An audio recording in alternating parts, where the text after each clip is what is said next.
But like a seven's not going to fold to this. A king, probably not going to fold to this. All right, so Camacho didn't really want to play. I think we can 3-bet this a little bit, mostly just click and call. Oh, bit of a draw, okay.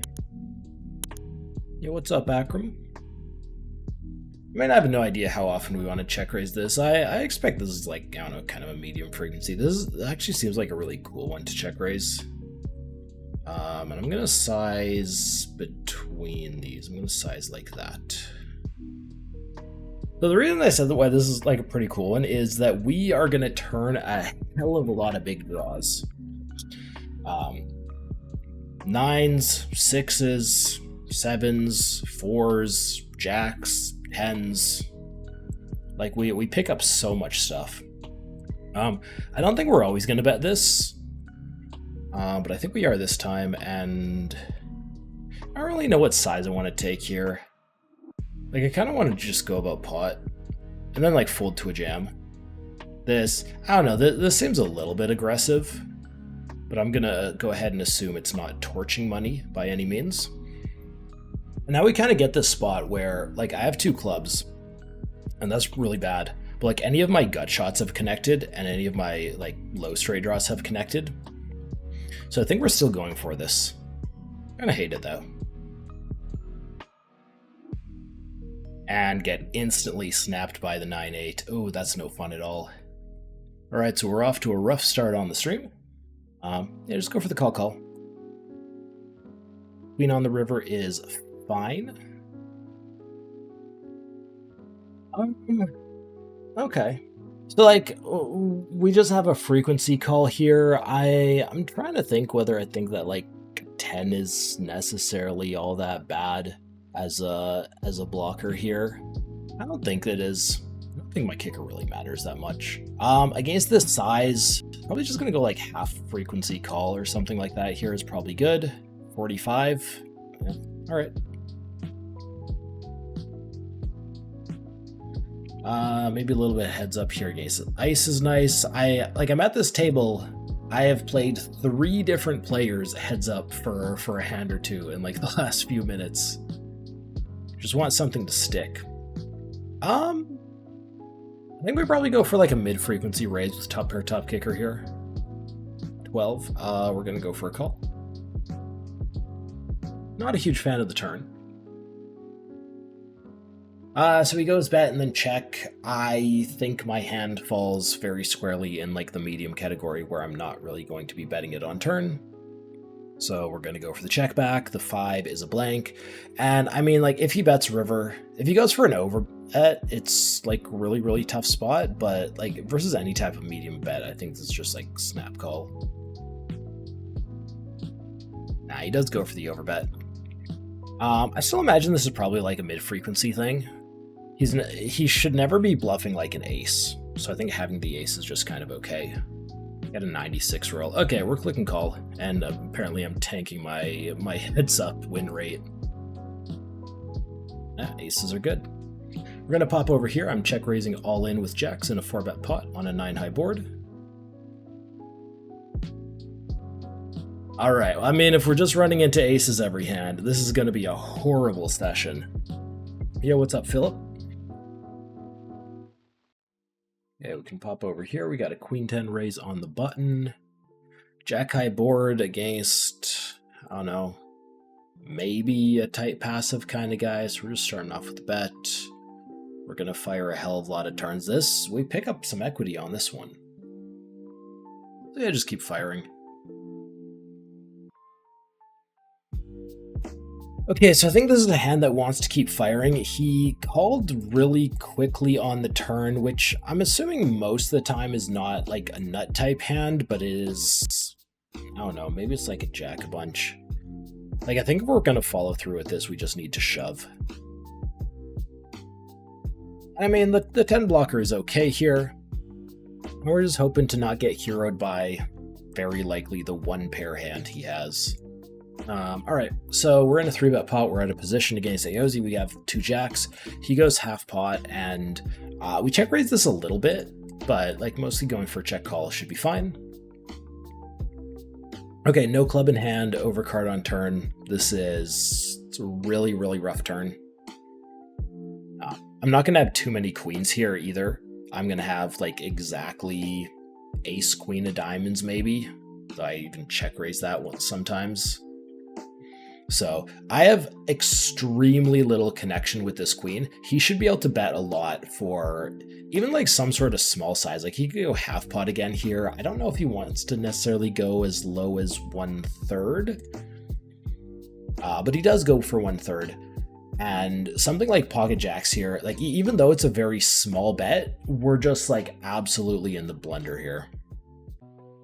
And I don't even think this is a call, or at least it's a mix. Like that is such a one-side. Like he can literally just be doing that with his entire range on turn, and there's like not a damn thing I can do about it. All right, he goes for a call. This is like a big bet or check type spot. So like 3/4 or check, and we got the 93 roll, so I think we're gonna go 3/4. And so this just sets up for a whole bunch of turn jams. If we want to make them, of course. All right, villain goes for the call. The 5, it's like a little bit connected. He'll pick up a bit of equity with stuff, but I mean, it's nowhere close to making me want to slow down on turn. The question is, do I ever want to just check this anyways? I don't think so. So we go for the rip. And I mean, haven't gotten called yet, which is a good sign. I do want to get called, I just don't want to get snap called.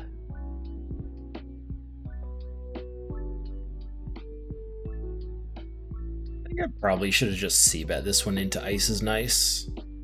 We're blind versus blind here, but just like going for the call on flop seems okay. This is a spot that gives me 2 pair, and it's a spot where he can get very, very aggressive if he wants to. He's going to have some nut combos on this turn that I'm just not going to have. And we get this ace on the river, and I don't think I want to check raise this. I think we can just kind of go like this, and that's perfectly fine. Like, we're going for value against an ace. I mean, there's no reason he can't have like ace 6, ace deuce, ace 4. So I don't know. I feel like going for the check raise gets us in trouble sometimes. But I don't know. Maybe I'm just being paranoid. He does make the call with the ace 7 here, which is exactly what I was going for. I want to say I'm going to have some checks on this board. Like, if the board's a little bit more disconnected, like make this 8-6 deuce, and I'm just like half potting like mad. But I don't know. The thing is, like, this is a 4-bet pot. My 4-bet range has absolutely no connection with this board other than, you know, hitting a flush draw once in a while. And I'm actually just going to check call this. I'm going to fast play some of my other pairs, and this one is going to slow play. With 2 flush draws on the board, I'm going to check raise all in every time unless he just does it for me. And I mean, he can still have a variety of good hands here. He can have a few sets. Ideally, he doesn't. Yeah, he just goes for the small here, and like this is really annoying against things like, you know, ace king highs and like ace queen highs. I don't have one of those hands, so like the play is just shove all in all the time. If I have like aces with the other suits, like if I have ace of hearts, ace of diamonds in hand, I probably just like call this every time. If I have like, you know, some combination of one of them, I think it gets like a little bit closer. But I think this one, the one that's like most vulnerable to rivers just, you know, screwing it, we're always just going to ship it in. And we get called by 7s, which seems like a reasonable call for villain to make. He has pair plus gutter, and hey, we win it all in. But actually, like, I visited their site like yesterday or a day or two ago, and they actually had bingo up and running. So, I mean, if they're doing, you know, bingo coming soon and poker coming soon, then I'm hoping the poker's actually coming soon. I think this can kind of start with just like a half pot bet here. That seems quite nice. I think we tend to go for less like 3/4 type sizes here, simply just because like the pre-flop 3-bet was so big. And this actually kind of seems like an okay rip. So it's like 186 into 110 on a texture like this. I think that's okay. I'm not sure that's okay, but I think it is. I mean, alternatively, like, we could bet for some other sizes. We have equity against jacks, but we don't connect with it. That's no fun. But yes, I don't know. I might be getting to play in that pool again sometime soon, which I would love. Okay, so we raise the 10-9, just get flatted out of the small blind, and he leads, which is, I don't know, weird. I don't think this is ever a spot you want to lead, guys.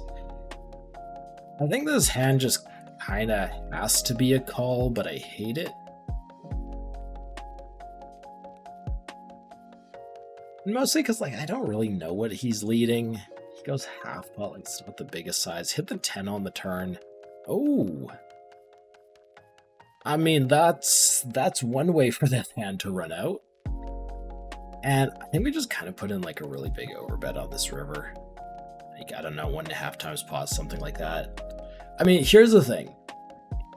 He either has a 7, or he has a king, or he's going to fold. If he calls me with something else, then I will be shocked. But like, a 7's not going to fold to this. A king? Probably not going to fold to this. So like, why not just go huge? And okay, so like, I'm really happy about this for a couple reasons. One, because, you know, I get to win the hand. That's awesome. But two, because I get to see what the heck he was leading with on flop. And it was ace queen high. Why did you lead into me with ace queen high? Why did you call 1.5 times the pot overbet with ace queen high? What the heck is going on? Bluff one, why are you shoving 42 big blinds? Yeah, alright. Alright. I guess we'll fold that one. And he gets snap called. His pocket eights against ace queen. Ace queen has a huge draw and does not get it. Oof. Okay, so we're getting flatted in the small blind by a guy who plays everything. And I mean, I don't know, flopping sets is pretty good, I think. Let's just start loading money in. Okay, so there's some possible straights. I fully expect this guy to overcall with questionable hands, so like overbet coming in on turn, sizing wise, like 1.5 times pot, give or take.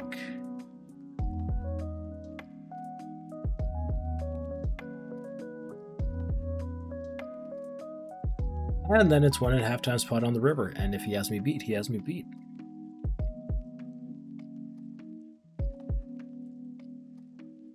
Nine eight does not have me beat. There we go. That's a stack. Now we're just like a really stupid hand over here. Like Ace and Jerix, where I mean we both have the straight, and I feel like he kind of obviously had the straight plus flush and flush draws, and he did have a top pair. So like if we get to that river spot and I bet small and he raises me, and his range is just a bunch of top pairs and flushes because the flush draws get there. Like, am I expecting him to take top pair and turn it into a bluff? Like, hell no. Flopped well against Andre. Don't mind starting off with a bet. We could go medium here. We could go small. I don't know. Everything's good. Okay, got called. We get this ace on turn.